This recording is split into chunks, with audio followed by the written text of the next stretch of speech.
নমস্কার। ইন্দিরা গান্ধী রাষ্ট্রীয় মুক্ত বিশ্ববিদ্যালয়ের রিজিওনাল সেন্টার কলকাতা কেন্দ্র থেকে BHIC 133 history of India 1206 to 1707 এই আলোচনায় unit number 12 inland trade and unit number 13 oceanic trade অভ্যন্তরীণ বাণিজ্য এবং সামুদ্রিক বাণিজ্য আলোচনা প্রসঙ্গে আমি অঞ্জন কুমার বসু সমস্ত পাঠক সমাজকে স্বাগত জানাই। আমার আজকের আলোচনার বিষয় পাঠকের উদ্দেশ্যগত দিক। পাঠক সমাজকে ইন্দিরা গান্ধী রাষ্ট্রীয় মুক্ত বিশ্ববিদ্যালয় পাঠ্যকক 12 এবং পাঠ্যকক 13 এই দুই পাঠ্যকের মধ্য দিয়ে মধ্যযুগের ভারতবর্ষের বিশেষ করে সুলতানি যুগ পর্বে দিল্লি সুলতানের অধীনে অভ্যন্তরীণ বাণিজ্য ব্যবসা বাণিজ্য এর চিত্র সম্পর্কে পাঠক সমাজকে সচেতন করা এবং মুঘল যুগ প্রসঙ্গে বা ওই সময়ের অর্থনৈতিক কর্মকাণ্ডে ব্যবসা বাণিজ্য সম্পর্কে যেমন একটা স্বচ্ছ ধারণা ইন্দিরা গান্ধী রাষ্ট্রীয় মুক্ত বিশ্ববিদ্যালয় পাঠক সমাজের সামনে তুলে ধরতে চাই। এই পর্বে আমরা সুলতানি যুগের অভ্যন্তরীণ বাণিজ্যের সাথে যুক্ত বিভিন্ন বণিক গোষ্ঠী তাদের সম্পর্কে আমরা যেমন জানতে পারবো বিভিন্ন পণ্য সামগ্রী আভ্যন্তরীণ ক্ষেত্রে দেশের এক প্রান্তর থেকে অন্য প্রান্তরে পৌঁছে যাওয়া এবং অন্য প্রান্তের উৎপাদিত সামগ্রী দেশের আরেকটি প্রান্তে চলাচলের মাধ্যমে যে সজাগ বাণিজ্যের ধারা প্রাচীন যুগ থেকে ভারতবর্ষের ইতিহাসে লক্ষ্য করা যায় তার প্রবহমানতা সম্পর্কে পাঠক সমাজ অবগত হবে। এই পাঠ্যকক শেষে পাঠক সমাজ সুলতানি যুগের সামুদ্রিক বাণিজ্য বা বৈদেশিক বাণিজ্য ওসানিক ট্রেড সম্পর্কে একটা স্বচ্ছ ধারণা অর্জন করবে। এর পাশাপাশি পাঠক সমাজ মুঘল যুগের ব্যবসা বাণিজ্য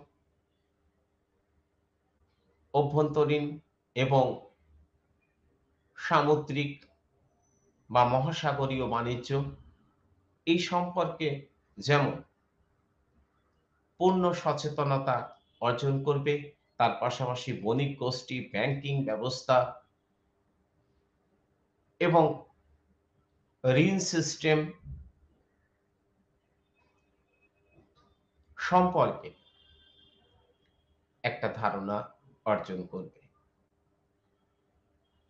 মোটের উপর মধ্যযুগের ভারতবর্ষে অর্থনীতির মূল অংশ কৃষিকে বাদ দিলে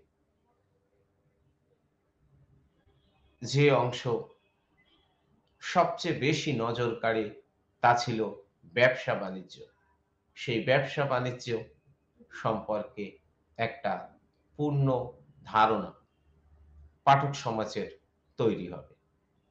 আমি বলতে চাই মধ্যযুগ পর্বে যে শাসকদের হাত ধরে ভারতবর্ষ শাসিত হয়েছিল, যাদেরকে আমরা মূলত সুলতানি শাসন পর্ব এবং মুঘল শাসন পর্ব এই দুই পর্বে ভাগ করে আলোচনা করতে পারি। সেখানে অভ্যন্তরীণ বাণিজ্য সঙ্গে যুক্ত বণিক এবং আভ্যন্তরীণ বাণিজ্যের গতিশীলতা, এর পাশাপাশি সামুদ্রিক বাণিজ্যের কর্মধারা, যা পূর্ববর্তী সময়কাল থেকেই ভারতীয় অর্থনীতির সাথে সংযুক্ত ছিল, তার প্রবহমানতা সুলতানি যুগপর্বে বজায় ছিল। তবে ক্রমাগত পরিবর্তনের একটা চিত্র আমরা এই পর্বে লক্ষ্য করব। আবার সুলতানি যুগ পর্ব বা যুগপর্ব পেরিয়ে যাওয়ার পর যখন আমরা মুঘল শাসকদের শাসন কার্যের মধ্যে ভারতবর্ষকে শাসিত হতে দেখি বা শাসিত হয়, তখন ব্যবসা বাণিজ্যের ধরন তা অভ্যন্তরীণ বা ইন্টারনাল ট্রেডই হোক বা বহির্বাণিজ্য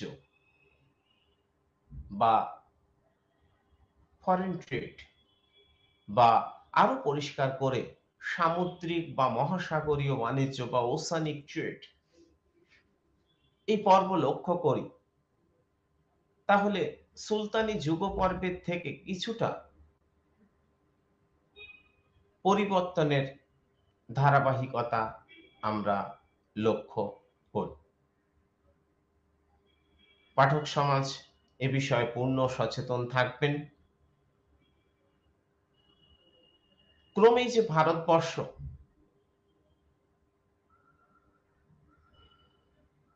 অর্থনৈতিক কর্মকাণ্ডে সমস্ত ক্ষেত্রকে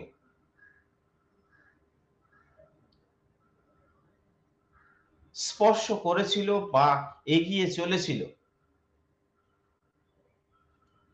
যা প্রাচীন যুগ থেকে ভারতবর্ষের অর্থনীতির ক্ষেত্রে লক্ষ্য করা যায়, তার ধারাবাহিকতায় কোনো রকম ছেদ পর্ব ঘটেনি, বিশেষ করে মধ্যযুগ পর্বে। ইউরোপীয় ইতিহাসবিদরা বিশেষ করে সাম্রাজ্যবাদী শাসনকে বৈধতা দেওয়ার জন্য বারংবার প্রমাণ করার চেষ্টা করেছেন মধ্যযুগের শাসন পর্ব ভারতবর্ষের ক্ষেত্রে ডার্ক এজ বা অন্ধকারচ্ছন্ন। ব্যবসায়িক গতিশীলতা অনেকটা স্তীমিত, সেভাবে আধুনিক পুঁজিবাদী তৎপরতা লক্ষ্য করা যায়নি। কিন্তু ইরফান হাবিবের মতো ইতিহাসবিদরা দেখিয়েছেন যে মুঘল যুগের শেষ পর্বে যথেষ্ট পুঁজিবাদী প্রবণতা ভারতবর্ষে গড়ে উঠেছিল।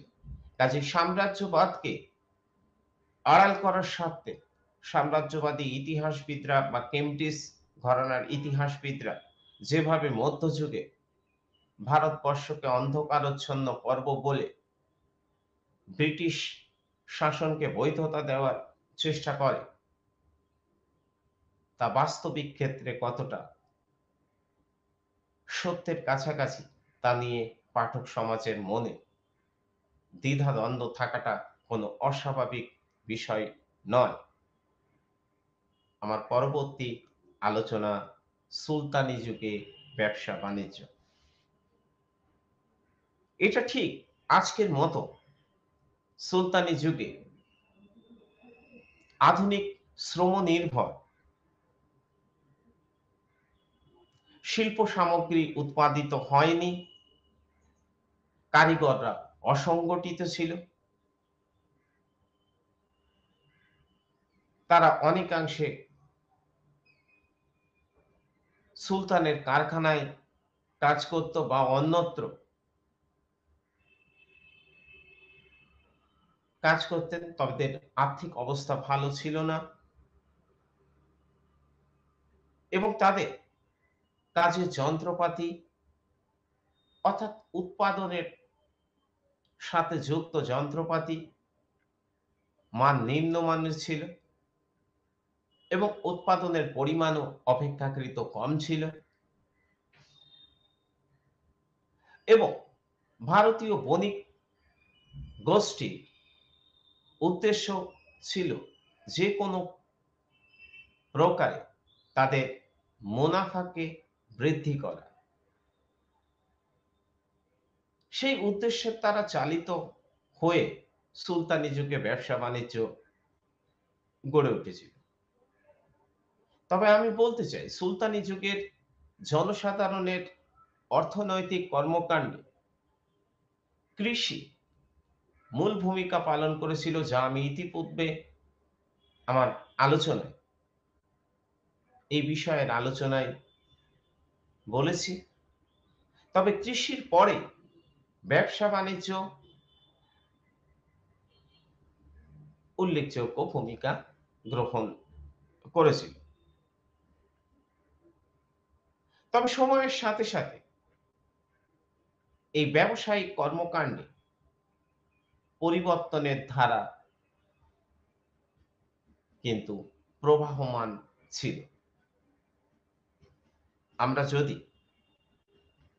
সুলতানি যুগের অন্তর্দেশীয় এবং বৈদেশিক বা সামুদ্রিক বা মহাসাগরীয় উভয় বাণিজ্যের দিকে লক্ষ্য রাখি, তাহলে কিন্তু প্রসারণশীলতা অর্থাৎ ব্যবসা বাণিজ্য এক অঞ্চল থেকে অন্য অঞ্চলের সাথে ক্রমাগত বৃদ্ধির প্রবণতা লক্ষ্য। কৃষির প্রসার ঘটেছিল, তার পাশাপাশি দক্ষ কারিগর, অভিজ্ঞ বণিক এবং মহাজন শ্রেণীর অস্তিত্ব আমরা লক্ষ্য করি। আলীগড় ইতিহাসবিদ অধ্যাপক সতীশচন্দ্র দেখিয়েছেন তুর্কিদের সময় পর্বে এক কেন্দ্রীভূত শাসন ব্যবস্থা গড়ে ওঠায় একাধিক নতুন নগরের আবির্ভাব হয়েছিল। পাশাপাশি সুলতানি যুগে মুদ্রা অর্থনীতির সম্প্রসারণ আমরা লক্ষ্য করি। সুলতানরা নতুন নতুন অঞ্চল জয় করে যেমন সুলতানি সাম্রাজ্যের মানে দিল্লি সুলতানি সাম্রাজ্যের সম্প্রসারণ ঘটান, ফলে সেই সমস্ত অঞ্চলের সাথে বাণিজ্যিক তৎপরতা বৃদ্ধি পায় এবং এই সময় কৃষকদের নগদ অর্থে রাজস্ব দেওয়ার প্রবণতা এই বাণিজ্যিক তৎপরতাকে আরো অনেকাংশে বৃদ্ধি করে এবং মহাজন শ্রেণী উৎপত্তি ঘটায়, যা আগে থেকেই ছিল। তাদের বাড়বাড়ন্ত আমরা এই পর্বে লক্ষ্য করি। তার কারণ নগদ অর্থে রাজস্ব দেওয়ার তাগিদ কৃষককে তার উৎপাদিত সামগ্রী বিক্রি করতে হয়। সমসাময়িক ইভান বতুতা এবং ফ্রেডরিক বারবারোসার বিবরণ থেকে আমরা সুলতানি যুগের অন্তর্দেশীয় এবং সামুদ্রিক বাণিজ্য সম্পর্কে যথেষ্ট তথ্য জানতে পারি। সুলতানি যুগের গ্রামগুলি থেকে প্রচুর পরিমাণে পণ্য সামগ্রী শহরগুলিতে আসতো এবং কাঁচা মাল, বিশেষ করে খাদ্যশস্য, এগুলি বেশি বেশি করে গ্রাম থেকে শহরে আসতো এবং এই যুগে কৃষকদের উপর করের চাপ কিন্তু যথেষ্ট থাকায় কৃষকরা সরকারি খাজনা মেটানোর তাগিদে ফসল তোলার পরপর তারা তা বিক্রি করতে বাধ্য হতো বা খেতেই সেগুলো বিক্রি করত। ফলে অনেক ক্ষেত্রে চাষের জমির ধারে অবস্থানরত ভ্রাম্যমাণ বণিক, যাদেরকে ক্যারাভানিস বলে বণিক বলে অভিহিত করা হয়, তাদের আমরা দেখতে পাই এবং তারা ফসল ক্রয় করতেন। সমসাময়িক জিয়াউদ্দিন বারিনীর নায়ক বলে এক ধরনের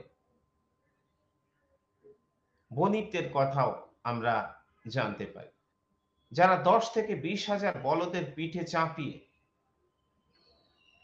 প্রচুর পণ্য সামগ্রী গ্রাম থেকে শহরের উদ্দেশ্যে নিয়ে আসতো।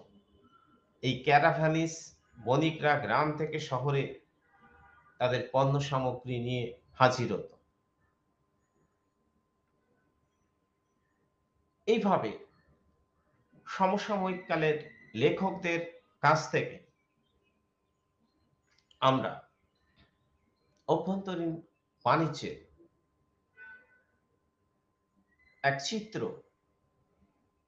লক্ষ্য করি। দূরপাল্লার পথ ধরে ঘোড়া, বলদের গাড়ি এবং পালকি করে বিভিন্ন পণ্য সামগ্রী নিয়ে যাওয়া হতো। গাঙ্গেয় উপত্যকা, মালব, গুজরাট, বাংলা, দাক্ষিণাত্য এবং মালাবারের মধ্যে অন্তর্বাণিজ্য চলত।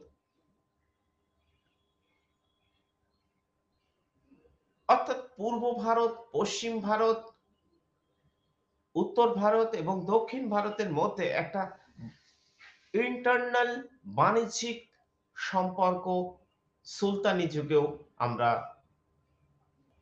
এই অভ্যন্তরীণ বাণিজ্য তার প্রবহমানতা এতটাই ছিল যে ক্রমাগত যোগাযোগ ব্যবস্থার উন্নতির ভাবনা সুলতানি শাসকদের ভাবতে হয়েছিল। আজকের মতো এত উন্নত যোগাযোগ ব্যবস্থা না থাকার কারণে শাসকদেরকে পথের ধারে সরাইখানা নির্মাণ করতে হয়েছিল, যেখানে বণিকরা তাদের পণ্য সামগ্রী নিয়ে আশ্রয় গ্রহণ করতেন এবং মালাবারের মধ্যে অন্তর্বাণিজ্য ছড়িয়ে গিয়েছিল। উত্তর পশ্চিম ভারতের মুলতান ছিল স্থল বাণিজ্যের একটা অন্তর্বর্তী ঘাঁটি। এখান থেকে কৃতদাস পাঠানো হতো মধ্য ও পশ্চিম এশিয়ার দেশগুলিতে। উন্নত মানের ঘোড়াও সেখান থেকে সংগ্রহ করা হতো। পারস্য, আফগানিস্তান হয়ে রেশম ভারতে আনা হতো। আবার এই পথ দিয়ে ভারতের নীল ইরানে পাঠানো হতো। ভারতের অন্যান্য শহরগুলি থেকে বহু জিনিস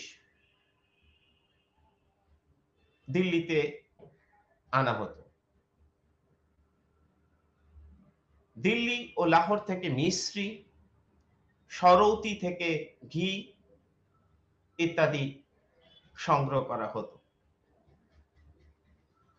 দিল্লি এবং মুলতান অধুনা পাকিস্তানের অন্তর্গত একটি প্রদেশ। বর্তমানে এটি পাকিস্তান রাষ্ট্রের একটি প্রদেশ। তার মধ্যেকার একটা স্বচ্ছ অভ্যন্তরীণ বাণিজ্যিক চিত্র এই সময় লক্ষ্য করা যায়।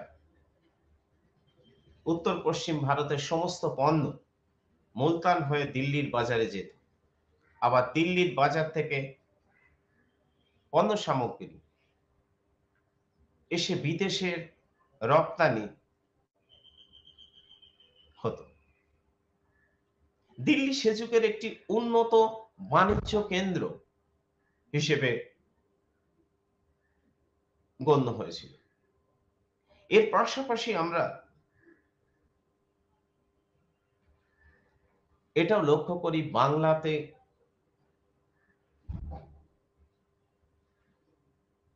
বিভিন্ন বাণিজ্য কেন্দ্র গড়ে উঠেছিল।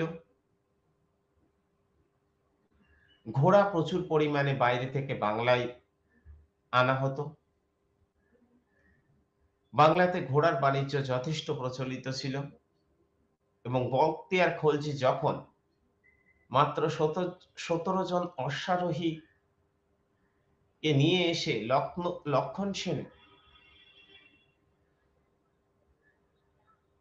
নদী আক্রমণ করে, তখন প্রাথমিক পর্বে অনেকেই ভেবেছিল যে তিনি ঘোড়া ব্যবসায়ী, তাই বিষয়টাকে অতটা গুরুত্ব সহকারে বিবেচনা করা হয়নি। কিন্তু পরবর্তীকালে বখতিয়ার খলজির আক্রমণ বাংলায় ক্রমাগত বাণিজ্যিক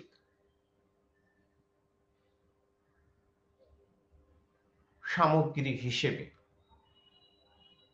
ঘোড়ার গুরুত্বকে বাড়িয়ে দেয়।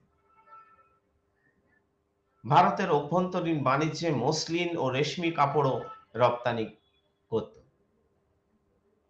এক অঞ্চল থেকে অন্য অঞ্চলে এগুলো পাঠানো হতো।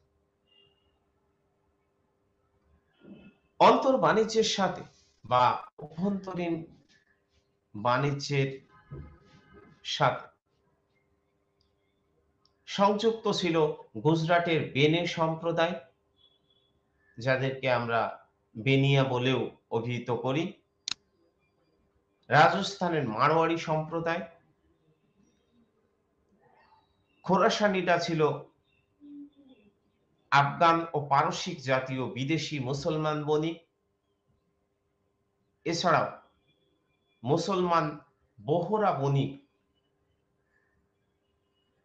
অভ্যন্তরীণ বাণিজ্যে গুরুত্বপূর্ণ ভূমিকা নিয়েছিল।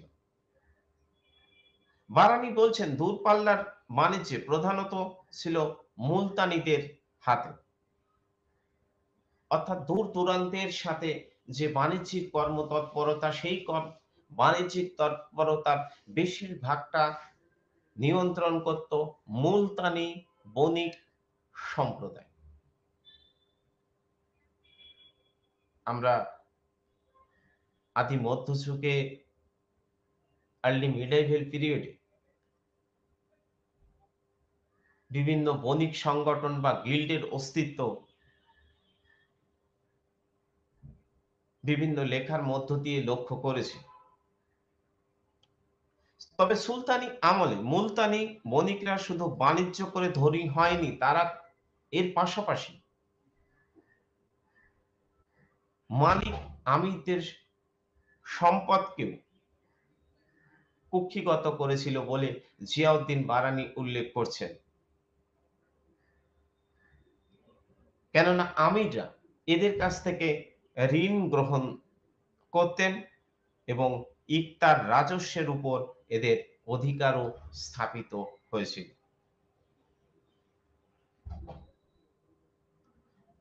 এছাড়াও সুলতানি যুগে অভ্যন্তরীণ বাণিজ্যে একদল সংগঠিত দালাল গুরুত্বপূর্ণ ভূমিকা পালন করেছিল, যে কারণে আলাউদ্দিন খলজি এই দালালদের কঠোর হাতে দমন করার উদ্যোগ নিয়েছিলেন এবং এরা ক্রেতা এবং বিক্রেতা উভয়ের কাছ থেকে দস্তুরি অর্থাৎ একটা কমিশন আদায় করতেন।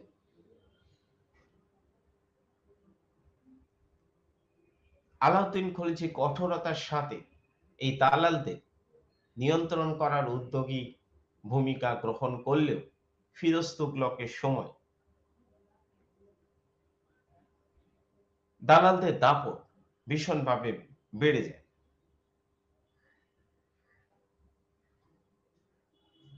এবং তারা তাদের আধিপত্য বিস্তার করে।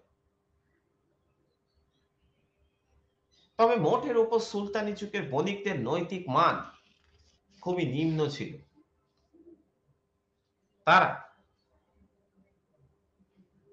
স্থল বাণিজ্যে মূলত মুনাফাকেই সবচেয়ে বেশি প্রাধান্য দিয়েছিল। যে কোনো প্রকারে অনৈতিক পথকে অবলম্বন করেও মুনাফা বৃদ্ধির বিষয়ে তৎপর হয়েছিল। আবার কোনো লেখাতে সুলতানি যুগের ভারতীয় বণিকদের সম্পর্কে এমনও তথ্য পাওয়া যাচ্ছে যে তারা কোনো প্রকার অতিরিক্ত লাভের লোভে কখনোই অসৎ পথ অবলম্বন করতেন না বা কোনো রকম প্রতারণামূলক উদ্দেশ্যের দ্বারা চালিত হননি। মাপ ও ওজনের ব্যাপারে তারা একদম সঠিক পথ সর্বদা গ্রহণ করতেন। তবে এই তথ্য মধ্যে বিশ্বাসযোগ্যতা কিছুটা হলেও আমরা কম লক্ষ্য করি। তার কারণ এই সময় পর্বে ব্যবসা বাণিজ্য অনেক সময়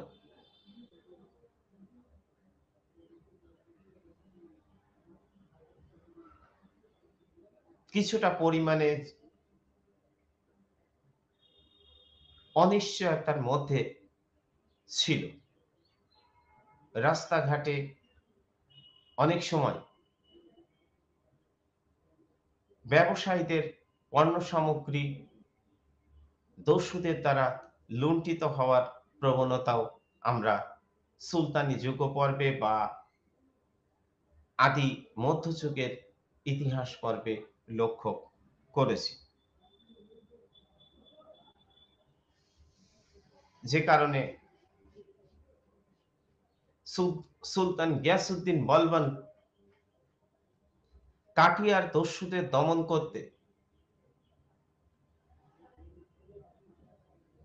নানান রকমের পথ অবলম্বন করেছিলেন, যা ইন্টারনাল বাণিজ্যের বা আন্তঃবাণিজ্যের ক্ষেত্রে একটা বড় বাধা হিসেবে কাজ করেছিল।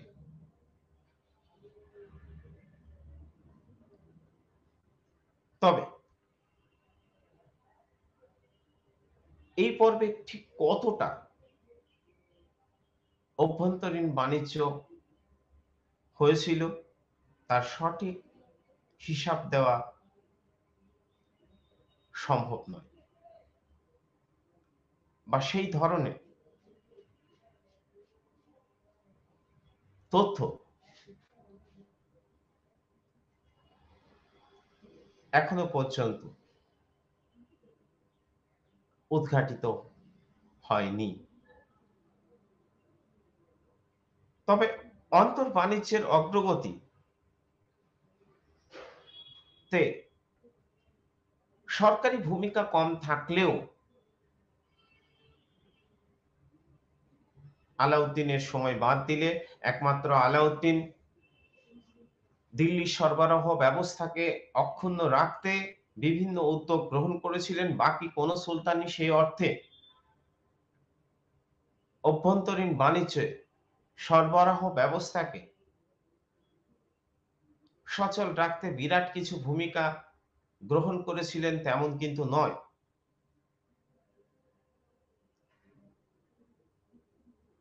তবে এক্ষেত্রে ব্যক্তিগত ব্যবসায়ীরা অনেক অর্থ বিনিয়োগ করেছিলেন তাদের আর্থিক ঝুঁকি নিয়ে।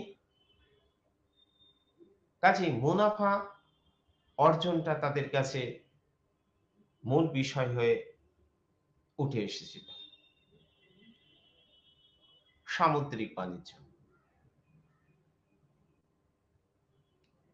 বিষয়ে আমরা পরে আলোচনা করব। আমরা এখন মুঘল যুগের ব্যবসা বাণিজ্য, বিশেষ করে অভ্যন্তরীণ বাণিজ্য, মুঘল বণিক, ব্যাংকিং ব্যবস্থা এই বিষয় এবং সুদের কারবার, বণিক সংস্থা এই বিষয়টা দেখার চেষ্টা করব। সুলতানি যুগের ব্যবসায়িক কর্মকাণ্ড মুঘল যুগেও ধারাবাহিকতা বজায় রেখেছিল।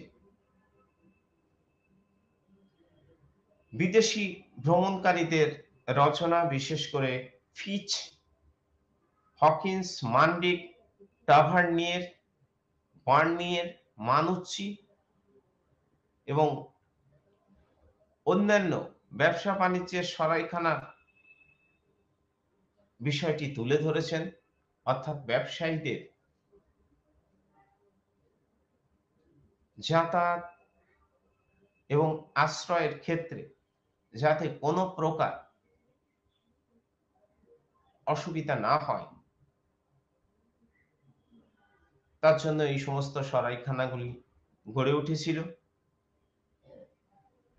আগ্রা, দিল্লি, পাটনা, রাজমহল, মুলতান, বুরহানপুর, লাহোর, ফতেপুর সিক্রি, ঢাকা, ঔরঙ্গাবাদ প্রভৃতি জায়গায় প্রশাসনিক কেন্দ্র হিসেবে গড়ে তোলা শহরগুলি ব্যবসা বাণিজ্যের কেন্দ্রে পরিণত হয়েছিল। শহরগুলি বাণিজ্য ঘাঁটিতে পরিণত হয়, ব্যবসা বাণিজ্যের শ্রীবৃদ্ধি মুঘল যুগে আমরা আরো লক্ষ্য করি। এখান থেকে দালাল বা পাইকার মারফত দ্রব্যাদি সংগৃহীত হতো এবং বৃহত্তর বাণিজ্যের অঙ্গনে সেগুলি পৌঁছে যেত। ব্যবসা বৃদ্ধির ক্রমবর্ধমান চিত্র মুঘল যুগে আমরা লক্ষ্য করি।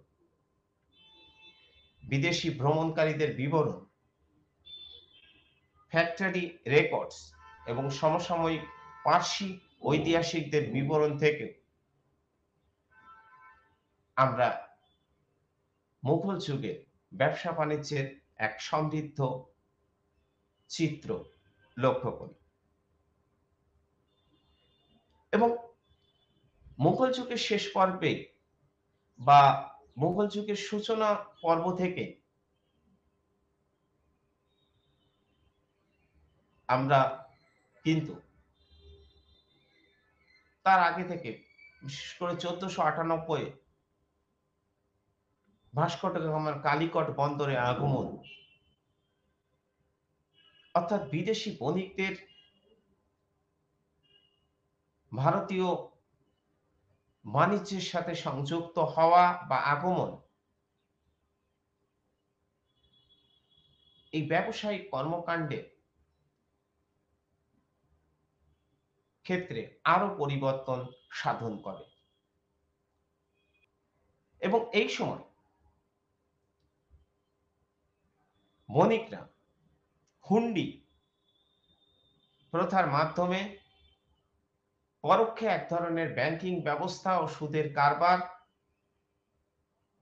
কে রপ্ত করে এবং রাষ্ট্রীয় প্রশাসন পর্যন্ত এই হুন্ডি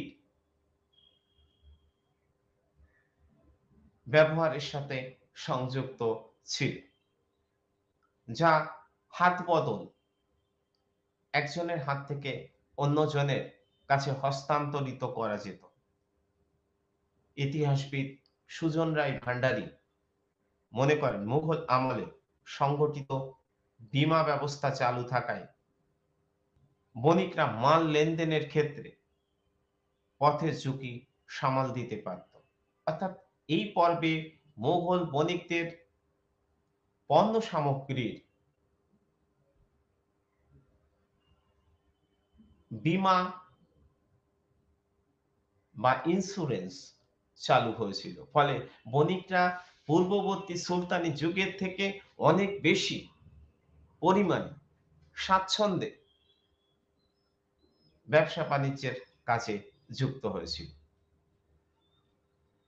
অর্থাৎ বাণিজ্যিক গতিধারা পূর্বের তুলনায় অনেক অনেক পরিমাণে বেড়ে গেছে।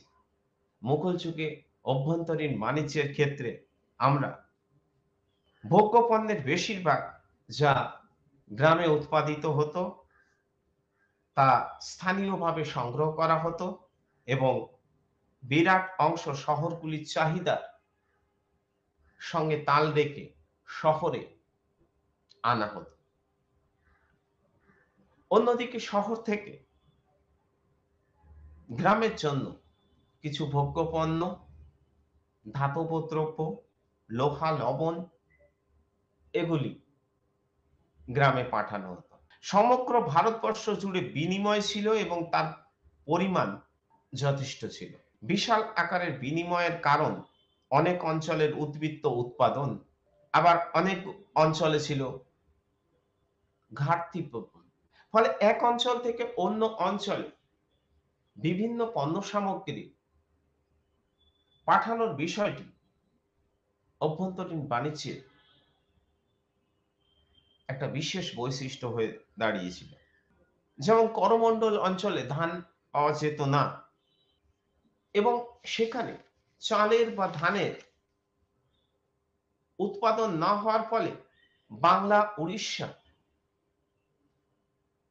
এবং কন্নড় অঞ্চল থেকে ধান আমদানি হতো।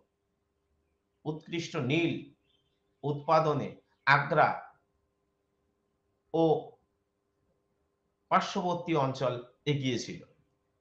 গুজরাট তুলা উৎপাদনের জন্য বিখ্যাত ছিল। বাংলাদেশের বহু অঞ্চলে চিনি রপ্তানি করত। বহু অঞ্চল বাংলাদেশ ভারতের বহু অঞ্চলে চিনি রপ্তানি করত। ভারতের বিভিন্ন অঞ্চলে খাদ্যশস্য, কৃষিজ পণ্য, শিল্প পণ্য উৎপাদনে বিশেষ দক্ষতা দেখিয়েছিল এবং মুঘল যুগে ভারতের প্রধান প্রধান বাণিজ্য কেন্দ্রগুলি হয়ে উঠেছিল অধুনা পূর্ববঙ্গের শ্রীপুর, সাতগাঁও, পশ্চিমবঙ্গের হুগলি, পূর্ববঙ্গের ঢাকা, পশ্চিমবঙ্গের কলকাতা, পাটনা, বেনারস, লখনৌ, আগ্রা, দিল্লি, ঔরঙ্গাবাদ, মুলতান, লাহোর, কাবুল। আগ্রা ও বুরহানপুর অন্তঃবাণিজ্যের দুটি বড় কেন্দ্র হয়ে উঠেছিল।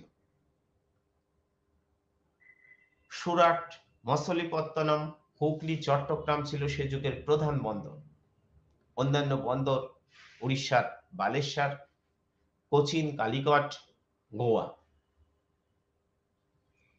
ব্যবসা বাণিজ্যের উন্নতিতে যানবাহন ও যোগাযোগ ব্যবস্থা গুরুত্বপূর্ণ ভূমিকা নিয়েছিল। এই সময় ভারতবর্ষে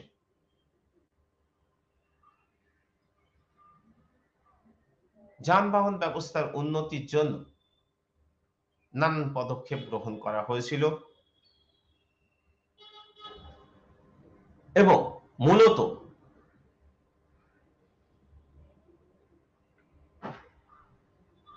ইউরোপীয়দের মতো যানবাহনের ক্ষেত্রে মুঘল যুগপর্বেও উন্নতি কিন্তু আমরা লক্ষ্য করি না।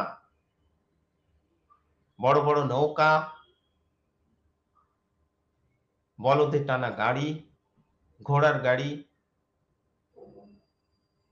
এবং কিছু কিছু অঞ্চলে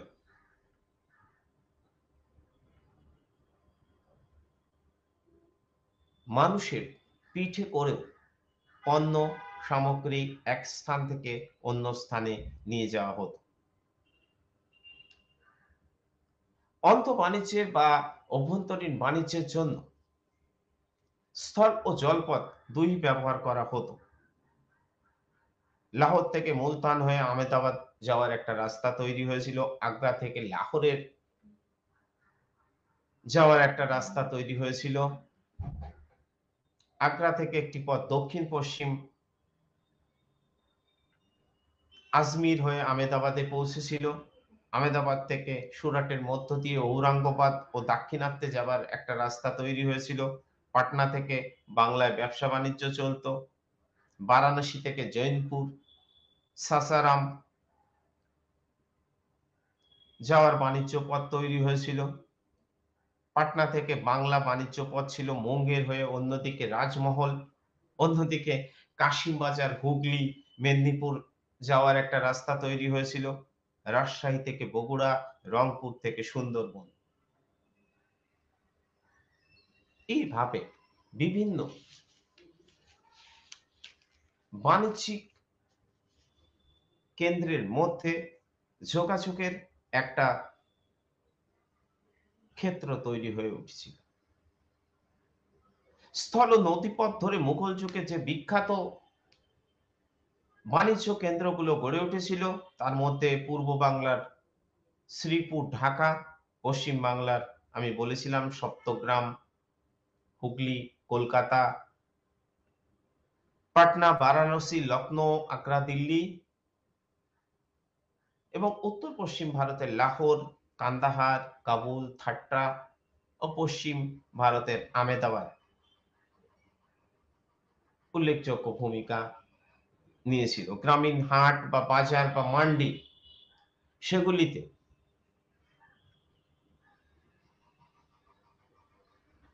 কৃষক তার উৎপাদিত সামগ্রী নিয়ে আসতেন। এগুলি থেকে, এই হাটের গুলি থেকে শাহুকার, মহাজন এবং দালাল বণিকরা বিভিন্ন পণ্য সামগ্রী সংগ্রহ করতেন। এমনকি সাধারণ মানুষও এই হাটগুলি, গ্রামীণ হাটগুলিতে সপ্তাহের নির্দিষ্ট দিনগুলিতে যেগুলি বসতো, সেখান থেকে তাদের নিত্য প্রয়োজনীয় সামগ্রী সংগ্রহ করতেন। মুকুন্দরামের চণ্ডীমঙ্গলে এই ধরনের হাটের বিবরণ আমরা পাই বাংলা সাহিত্যে। এমনকি সমসাময়িক বারাণসী দাসের অর্থকথন থেকেও আমরা জানতে পারি জৌনপুর অঞ্চলে 52টি পরগনার প্রত্যেকটি গ্রামে বাজার বা মান্ডি ছিল। হুগলির বড় বাজারে নিত্য প্রয়োজনীয় সব জিনিস পাওয়া যেত। আবার অন্যান্য বাজারে বস্ত্র, খাদ্যশস্য ইত্যাদি বিক্রি হতো। এমনকি অনেক বাজারে ক্রীতদাসরাও তাদের প্রভুর পণ্য সামগ্রী বিক্রি করত। গোয়ার বাজারে সব জিনিস পাওয়া যেত। গ্রাম থেকে শহরে কাঁচামাল পাঠানো হতো, আর শহর থেকে গ্রামে আনার মতো জিনিস পরিমাণে কম ছিল। তার কারণ গ্রামগুলি কার্যত সে যুগে স্বনির্ভর হয়ে উঠেছিল। তবে গ্রামগুলি স্থানীয়ভাবে নিজেদের প্রয়োজনীয় জিনিস উৎপন্ন করত। গ্রামের বাজারে লবণ, মসলা বা এই সমস্ত সামগ্রী শহর থেকে আনা হতো। অধ্যাপক তপন রায় চৌধুরী এই ধরনের প্রাক ঔপনিবেশিক পর্বের গ্রামীণ ব্যবস্থার এক স্বয়ংসম্পূর্ণতার চিত্র উল্লেখ করেছেন। মোটামুটিভাবে ইন্টারনাল বা অভ্যন্তরীণ বাণিজ্যের এই অবস্থা যুক্ত হয়েছিল এবং মুঘল যুগে ক্রমেই ব্যাংকিং ব্যবস্থা, সুদের কারবার, ব্যবসায়িক স্বার্থকে চরিতার্থ করতে বা প্রসার ঘটাতে আমরা লক্ষ্য করি। আমার পরবর্তী আলোচনা সুলতানি যুগে মহাসাগরীয় বাণিজ্য, মুঘল যুগে মহাসাগরীয় বাণিজ্য এবং বিদেশি বণিকদের আগমন। প্রাচীন যুগ থেকে ভারতবর্ষে মহাসাগরীয় বাণিজ্যের এক ঐতিহ্য। সিল্ক রুট বা রেশমের রাস্তা ধরে চালু ছিল। এই বৈদেশিক বাণিজ্যের যে চিত্র প্রাচীন যুগে ছিল, তা সুলতানি যুগেও সেই প্রবাহমানতা বজায় ছিল। তবে এই পর্বে স্থল এবং জল দুই পথ দিয়ে বৈদেশিক বাণিজ্য চালিত হয়েছিল এবং মহাসাগরীয় বাণিজ্যের জন্য বিভিন্ন পণ্য সামগ্রী ভারতবর্ষ থেকে বিদেশের নিয়ে যাওয়া হতো। এশিয়া, অন্যান্য অঞ্চলে, আফ্রিকা বা ইউরোপ, এমনকি দক্ষিণ পূর্ব এশিয়ার দেশগুলি সাথেও এই ধরনের বাণিজ্যিক কর্মতৎপরতা লক্ষ্য করা যায়। মোটের উপর মহাসাগরীয় বাণিজ্যের ক্ষেত্রে বিভিন্ন বন্দর উল্লেখযোগ্য ভূমিকা নিয়েছিল এবং ইবন বতুতার লেখা থেকে জানা যায় যে দক্ষিণ ভারতের করমণ্ডল মালাবার উপকূলে হিন্দু যুগ ধরে যে ভারী সমুদ্রগামী জাহাজ নির্মাণের কৌশল জানা ছিল, সেই বিষয়টি সুলতানি যুগ পর্বেও চলে আসছিল। সুলতানি যুগে দক্ষিণ পূর্ব এশিয়ার সামুদ্রিক বাণিজ্যে তিন মুসলিম বণিক ও নাবিকদের প্রাধান্যের কথা আমরা জানতে পারি। বাংলাদেশের সমুদ্রগামী জাহাজ নির্মাণের জন্য নিজস্ব কারিগরি জ্ঞান যেমন ছিল এবং গম্ভীরা কাঠের ব্যবহারও কিন্তু আমরা এই পর্বে লক্ষ্য করি। দ্বাদশ শতকে ভারতের তিন দিকে সমুদ্র বাণিজ্য চালিত হয়েছিল। জাংক, চীনা জাংক নামে ছোট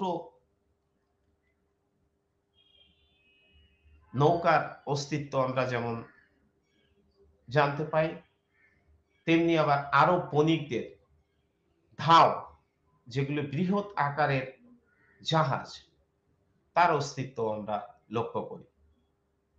অর্থাৎ ধাও জাহাজে করে যে সমস্ত পণ্য সামগ্রী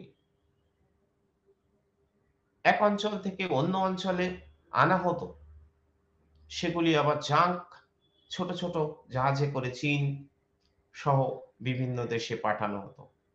চীনে গোলমরিচ, লঙ্কা, সুতি কাপড় রপ্তানি করা হতো। অন্যদিকে চীন থেকে শৌখিন বিলাস দ্রব্যের কিছু ভারতে আনা হতো, যেমন চীনাংশুক বা চীনের সাদা রেশমের কাপড়, চীনামাটির বাসন, মাতাবানি, চীনামাটির কলসি। ভারতের সঙ্গে দক্ষিণ পূর্ব এশিয়া, বিশেষ করে ইন্দোনেশিয়ার সঙ্গে বাণিজ্যের কথাও আমরা জানতে পারি। মালয় এবং সুমাত্রায় মশলা ভারতে আসতো। আবার ইন্দোনেশিয়ার তৈরি চন্দন কাঠের আসবাব দিল্লি সুলতানকে ব্যবহার করতেও দেখেছিলেন ইবন বতুতা। ভারতের সঙ্গে পূর্ব আফ্রিকা, মিশর, আরব দেশে পারসিক উপসাগরীয় অঞ্চলে সুলতানি আমলে ঘনিষ্ঠ বাণিজ্য গড়ে উঠেছিল। তা থেকে বিভিন্ন ধরনের মশলা, গোলমরিচ, ধুনা, সুগন্ধি দ্রব্য, নীল এবং ঔষধি গাছগাছরা ভারত থেকে পাঠানো হতো। অন্যদিকে সেই সমস্ত দেশ থেকে সোনা আনা হতো। অনেকে আক্ষেপ করেছিল ভারত গাছগাছড়া দিয়ে সোনা নিয়ে চলে যায়। এমনটাও পারসিক ঐতিহাসিক ওয়াসফ, তিনি ঘাস ও শিকড় রপ্তানি করে তার বিনিময়ে ভারত সোনা নিত, এমন অভিযোগ করেছেন। যাই হোক, যেটা প্রয়োজন ছিল সেই প্রয়োজনীয়তাকে সামনে রেখে সামুদ্রিক বাণিজ্য চালিত হয়েছিল। আরব থেকে উৎকৃষ্ট মানের ঘোড়া আনা হতো, এমনকি কৃতদাস ও আনা হতো, যাদেরকে সুলতানি শাসকরা হাবশি কৃতদাস নামে ব্যবহার করতেন। কৃতদাস আনার পাশাপাশি মিশর, আফ্রিকা ও পশ্চিম এশিয়ার সঙ্গে ভারতের একটা লাভজনক বাণিজ্য তৈরি হয়েছিল। তবে মোটের উপর সামুদ্রিক বাণিজ্যেও বিদেশি বণিকরা সুলতানি যুগে ভারতের যারা বাণিজ্য করতে এসেছিলেন, ইতিহাসবিদ কে এম আশরাফ তার গ্রন্থে অভিযোগ করেছিলেন তারা মুনাফাকেই সবচেয়ে বেশি প্রাধান্য দিতেন। ফলে তাদের কাছে নীতি নৈতিকতা সে অর্থে বড় হয়ে কখনোই দেখা দেয়নি বা ব্যবসায়িক কর্মকাণ্ড ক্ষেত্রে সততা খুব একটা প্রতিষ্ঠিত হয়নি। যাই হোক, তাদের বাণিজ্যিক কর্মকাণ্ডে ঝুঁকির প্রবণতা এড়াতে তারা হয়তো অধিক মুনাফাকে সবসময় শ্রেয় মনে করতেন এবং সেই মতো বাণিজ্যিক কর্মকাণ্ড চলত। আবার মুঘল যুগের সামুদ্রিক বাণিজ্যিক তৎপরতার ইতিহাস যদি আমরা লক্ষ্য করি, তাহলে সেখানেও কিন্তু আমরা দেখতে পাবো যে মুঘল যুগে এক সমৃদ্ধ মহাসাগরীয় বহির্বাণিজ্য লক্ষ্য করা যায়। ভারতের উপকূল থেকে সমুদ্র পথে এই বাণিজ্য চলত। ভারতের উত্তর-পশ্চিম সীমান্ত স্থলপথে একটা যেমন বাণিজ্যিক কর্মকাণ্ড এশিয়া এশিয়ার রাশিয়ার অংশ দিক দিয়ে চীন, তিব্বত এবং পূর্ব মধ্য এশিয়ার বিভিন্ন অংশের সাথে বাণিজ্য চলত। লাহোর, কাবুল, কান্দাহার, হিরাট ইত্যাদি বাণিজ্য পথের মধ্য দিয়ে। আবার উত্তর-পশ্চিম ভারত থেকে স্থলপথে বহির্বাণিজ্যও চলত। এই সময় সমুদ্র বাণিজ্যের ক্ষেত্রে আমরা লক্ষ্য করি বিভিন্ন বন্দরের আধিপত্য। বাংলার ক্ষেত্রে হুগলি, সপ্তগ্রাম, শ্রীপুর, চট্টগ্রাম, উড়িষ্যার বালেশ্বর, মালাবারের কালিকট, পূর্ব উপকূলের পুলিকট, নেগাপট্টম, অন্ধ্রের মছলিপট্টম, পশ্চিম উপকূলের গোয়া, কোচিন, সিন্দুর, লাহোরি বন্দর গুরুত্বপূর্ণ হিসেবে উঠে এসেছিল। ভারতবর্ষের সমুদ্র বাণিজ্যের এগুলি ছিল মোটামুটিভাবে প্রধান কেন্দ্র। গুজরাটের সুরাট, কেরল উপকূলের কালিকট, করমণ্ডলের মছলিপট্টম, বাংলার নিম্ন গাঙ্গেয় হুগলি উল্লেখযোগ্য ছিল। অধ্যাপক অসীম দাশগুপ্ত অষ্টাদশ শতকে সুরাট বন্দরে মোট 18,000 টন এর বাণিজ্য বহর ছিল এবং কোনো একটা ব্যবসায়িক কর্মকাণ্ডের ভালো সময় পর্বে বা তেজি বছরে সুরাটে বার্ষিক বাণিজ্য প্রায় 16 কোটি টাকা খাটত বলেও অধ্যাপক অসীম দাশগুপ্তের তথ্য থেকে জানা যায়। সমুদ্র পথে ইউরোপের সাথে বাণিজ্যিক যোগাযোগ আমরা এই সময় লক্ষ্য করি। সিন্ধু নদের মোহনা থেকে পারস্য, হরমুজ আরব দেশে মাল রপ্তানি হতো। পশ্চিম উপকূলে সুরাট থেকে কাম্বে বন্দর থেকে আরব, পারস্য, লোহিত সাগরের পথে মিশরে পণ্য সামগ্রী নিয়ে যাওয়া হতো। গুজরাটের বন্দর থেকে দক্ষিণ পূর্ব এশিয়ায় বাণিজ্য চলত। এইভাবে বিভিন্ন বন্দরের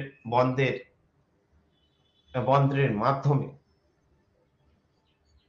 বা বন্দরের মাধ্যমে ভারতবর্ষে সামুদ্রিক বাণিজ্য মুঘল যুগে চলেছিল এবং এই সময় পর্বের শেষের দিকে বিশেষ করে মুঘল যুগের মাঝামাঝি সময় থেকে আমরা আরো পরিষ্কার করে বলতে চাই যে জাহাঙ্গীরের সময় ইংরেজ রাজদূত স্যার টমাস রো, যিনি প্রথম জেমসের স্টুয়ার্ট বংশীয় রাজা প্রথম জেমসের দূত হিসেবে মুঘল দরবারে এসেছিলেন। ডাচরা চুঁচুড়ায় কুঠি স্থাপন করেছিল, ফরাসিরাও চন্দননগর। ইংরেজরা কলকাতা ইস্ট ইন্ডিয়া কোম্পানি ১৬৯০ সালে কলকাতায় নিজস্ব বাণিজ্য ঘাঁটি প্রতিষ্ঠা করেছিল। আর পর্তুগিজরা তো ১৪৯৮ সালে কালিকট বন্দরে অনেক আগে থেকেই এসেছিল। ফলে একটা সমৃদ্ধ মহাসাগরীয় বাণিজ্যের চিত্র আমরা লক্ষ্য করি, যেখান থেকে খাদ্যশস্য, মসলা, উৎকৃষ্ট মানের মসলিন, রেশমি কাপড় ইত্যাদি ইউরোপ, চীন, আবার চীন থেকে কিছু সামগ্রী চীনামাটির বাসন, রেশম এগুলো ভারতবর্ষে আনা হতো এবং সেগুলো যেত।